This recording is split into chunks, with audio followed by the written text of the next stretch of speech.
Boa tarde, meus amados irmãos. Graça e a paz do Senhor Jesus. Vamos às nossas meditações do Catecismo Maior de Westminster. Hoje, pergunta 99. Só que a pergunta 99 possui 8 parágrafos. Então, nós vamos fazer um parágrafo por vez. Hoje, primeiro parágrafo da pergunta 99. A questão 99 é: para a boa compreensão dos 10 mandamentos, as seguintes regras devem ser observadas. Então, nós estamos tratando sobre os 10 mandamentos e várias das perguntas do catecismo vão tratar da mesma questão, os 10 mandamentos, só que um por um. Estamos na questão introdutória. Na questão introdutória, ele está nos dando orientações, ensinos bíblicos que nos norteiam como entender e aplicar corretamente a lei do Senhor. Primeira questão que é levantada é que a lei é perfeita e obriga a todos à plena conformidade do homem inteiro à retidão dela e à inteira obediência para sempre, de modo que requer a sua perfeição em todos os deveres e proíbe o mínimo grau de todo pecado. Bem, vamos ver o Salmo 19, versículos de 7 a 14. Diz assim: a lei do Senhor é perfeita e restaura a alma. O testemunho do Senhor é fiel e dá sabedoria aos simples. Os preceitos do Senhor são retos e alegram o coração. O mandamento do Senhor é puro e ilumina os olhos. O temor do Senhor é límpido e permanece para sempre. Os juízos do Senhor são verdadeiros e todos igualmente justos. São mais desejáveis do que o ouro, mais do que muito ouro depurado, e são mais doces do que o mel e o destilar dos favos. Além disso, por eles se admoesta o teu servo, em os guardar a grande recompensa. Quem há que possa discernir as próprias faltas? Absolve-me das que me são ocultas. Também da soberba guarda o teu servo, que ela não me domine. Então serei irrepreensível e ficarei livre de grande transgressão. As palavras dos meus lábios e o meditar do meu coração sejam agradáveis na tua presença, Senhor, rocha minha e redentor meu. Pois bem, a primeira questão levantada na pergunta 99 é que a lei do Senhor ela é perfeita, como nós vimos agorinha no Salmo 119. A lei do Senhor é perfeita significa ela não tem erros. Não ter erro é que realmente toda a lei do Senhor, que nos foi dada de forma escrita, não possui erro algum. Até algumas pessoas vão tentar observar questões linguísticas na lei do Senhor. Devemos lembrar que a língua é um instrumento, de fato um elemento que flui naturalmente, vivo. É um elemento que, inclusive, se modifica com o tempo. Se nós pegarmos, por exemplo, o grego clássico, o grego koiné, o grego moderno, nós vamos ver diferenças. Então, a língua ela está sempre se modificando porque ela tem a ver com a vida de um povo. E as pessoas mudam a modo de viver e a língua também. Portanto, a escritura está adequada à realidade da língua de cada momento. Portanto, ela não tem erros. Ela é uma expressão legítima de um povo que, em um determinado tempo, se comunica daquela forma. A escritura não tem erros. Ela não tem erro em suas afirmações. Ela não tem erro em tudo aquilo que ela nos diz. Ela também não tem falhas. Ou seja, tudo que diz respeito ao presente, ao passado, ao futuro, ou seja, tudo que ela diz é verdadeiro. De fato, aconteceu, ou acontece, ou acontecerá. Então, ela não tem erros em tudo que ela nos diz, da forma como ela nos diz, é tudo certinho. E ela não tem falhas, porque condiz com a verdade, quer passado, quer presente, quer futuro. A lei do Senhor, ela é perfeita. E Nisso, ela também nos dá o caráter de mandamentos perfeitos, que condizem perfeitamente com o ser de Deus. Essa é uma questão importante. Por que ela é perfeita? A lei do Senhor é perfeita porque ela é a revelação do Deus perfeito. Então, o Deus perfeito que nos revela quem Ele é. E aí você pode ficar assustado. Então, e aí, o que eu vou fazer? Porque a lei do Senhor é perfeita, porque Deus é perfeito, mas eu sou um pecador. Isso, é claro, mostra para nós nossa miséria e mostra também para nós a glória, a santidade do Senhor, a santidade de Deus. E isso nos humilha perante o Senhor, fazendo-nos recorrer a Cristo. Você não é a única pessoa que se sente incapaz de cumprir a perfeita lei do Senhor. Todos os servos de Deus em toda a história, desde Adão até o último homem, terão a mesma dificuldade. Por quê? Porque a realidade do pecado se faz presente em todas as gerações. Então ela nos conduz à necessidade de Cristo, porque ela é perfeita. E uma vez que ela é perfeita, ela exige de nós a perfeição, e nós não temos para dar. Então nós recorremos ao Senhor, à misericórdia do Senhor sobre as nossas vidas, para que nós possamos então ser aceitos, recebidos com graça, abençoados com sua misericórdia, e nós recorremos ao Senhor.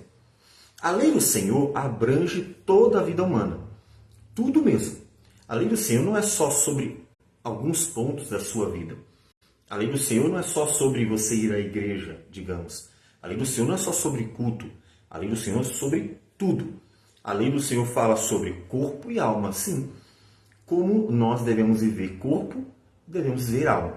Nós não queremos subdividir a vida humana, não é a nossa intenção. Mas, didaticamente, a gente menciona elementos da vida humana. Por exemplo, corpo e alma são dois elementos. Não que eles devam ser tratados de forma dividida, separada, porque o corpo e a alma, eles fazem parte de um ser integral.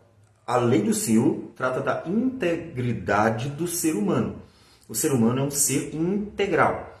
Então, ela trata da nossa vida, corpo e alma, de como devemos viver a nossa vida para a glória do Senhor.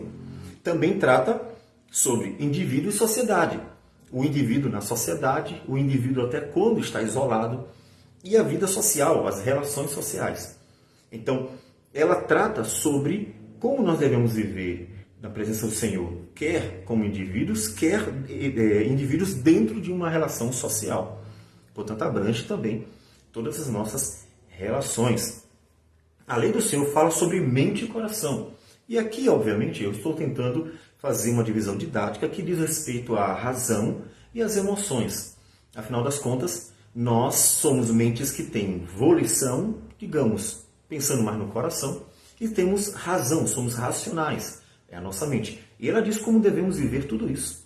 Ela nos mostra como emoções e como pensamentos devem ser direcionados a cada dia. Portanto, ela quer a gente por inteiro. A lei do Senhor nos mostra que Deus nos vê como pessoas inteiras. Como disse, repito, estamos apenas dividindo didaticamente. Mas a ideia é que Deus nos vê como seres inteiros, como seres que ao mesmo tempo é corpo e alma, ao mesmo tempo é um indivíduo, mas que tem uma relação social, que ao mesmo tempo é mente e coração, que também tem uma vida cotidiana, simples, né, comum, e uma vida de culto ao Senhor. Que outra vez eu digo, não deveríamos separar. Por quê? Porque quer comais, quer bebais ou quer façais qualquer outra coisa, fazei tudo para a glória do Senhor. Então, tanto no dia a dia, fazendo as coisas triviais, devemos viver para a glória de Deus, e a lei do Senhor nos conduz a isso. Como nós, quando juntos nos reunimos como igreja para adorar a Deus num culto solene, nós estamos levando a nossa vida. A vida de uma semana de cotidiano, a vida que é mente e coração, que é corpo e alma, que é indivíduo, mas sempre numa relação social. Então, é tudo isso dentro dessa integridade, dessa totalidade que é o ser humano. E ela fala sobre tudo. Ou seja, Deus nos quer por inteiros.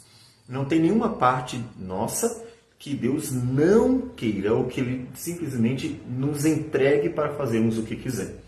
De forma que, quer nós estejamos falando de um culto, por exemplo, na forma como você negocia o comércio, os gastos, as compras, ou os estudos, o trabalho, quer você esteja vivendo uma coisa ou outra, tudo isso a lei do Senhor trata, porque o propósito de Deus é tratar a nossa vida por inteira.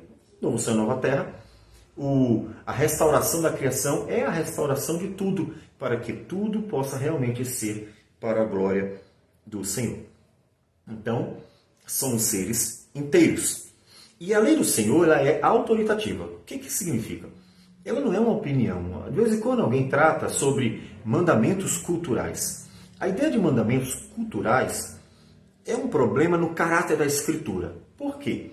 Porque se houvesse mandamentos culturais, o que nós teríamos? Teríamos um problema para aplicar à nossa vida tais mandamentos e teríamos um problema sobre o que julgar ser cultural ou não ser cultural. É verdade que toda a Escritura está inserida ou foi dada dentro de uma cultura. Ninguém tem como negar isso. A cultura, vamos pensar nos patriarcas, havia uma cultura naquela época, ou até antes, como no período de Noé. Então nós temos os patriarcas, nós temos a cultura de Israel que sai do Egito, que com certeza foi influenciado em grande medida, imagine, mais de 400 anos vivendo na terra do Egito, com certeza a cultura que veio dos patriarcas foi bastante modificada.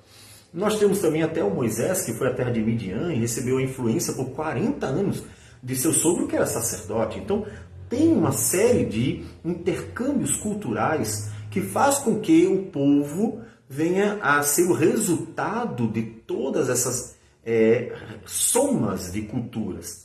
E tudo isso é pano de fundo, ou seja, é o ambiente onde a Escritura foi revelada, onde a Escritura foi dada para a gente. Então, é verdade, e aí a gente pode dizer isso até o final do Novo Testamento, onde tem outra cultura, uma cultura já greco-romana, uma outra língua, por sinal, a língua grega. Tudo isso é ambiente. E Deus deu a sua palavra dentro desses ambientes culturais bastante distintos. Todavia, a Escritura é a palavra de Deus ao homem. Ele usou o ambiente cultural para nos revelar a sua vontade, mas a sua vontade é supracultural. Portanto, não há mandamento cultural, há mandamento. A cultura é só o elemento no qual Deus transmite o mandamento. Mas ele está acima da cultura para que todos os homens, até porque Deus, desde o princípio, tinha o propósito que sua palavra fosse transmitida de geração a geração, e essa palavra transmitida de geração a geração chega até nós, numa cultura completamente diferente. E aí, não tem valor, não precisamos seguir, não precisamos obedecer? Nada disso. Ela apenas precisa ser compreendida da forma correta para ser aplicada à nossa vida dentro de uma outra cultura. Então, a palavra do Senhor ela é autoritativa. O propósito da igreja, como coluna e baluarte, é receber e transmitir. Mas a palavra foi dada a todos os homens para que todos eles pudessem estar obedecendo a palavra do Senhor. E ela é purificadora, porque veja que ela exige uma obediência, que significa santifica o homem, e ela exige um mínimo de pecado, então significa que ela reduz a vida de pecado do homem.